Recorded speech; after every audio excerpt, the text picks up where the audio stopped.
of the universality of our faith, we now present the Diva Dance by our dear brothers and sisters from Umsiang Parish.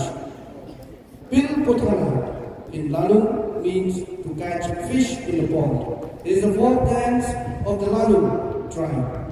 This dance is recreational and expresses the way of catching fish in the pond of the king, Gobha, at a place known as Jumpi.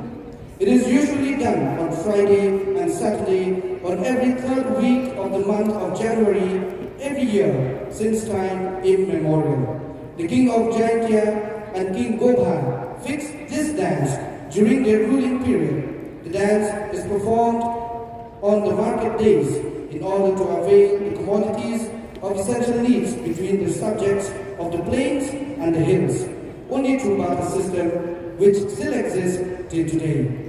The song in this dance mentioned and memorized the joyfulness of the event till present time. We now call upon the faithful from St. Francis of Assisi Parish, Umsiang, to perform Pil Pothana.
by a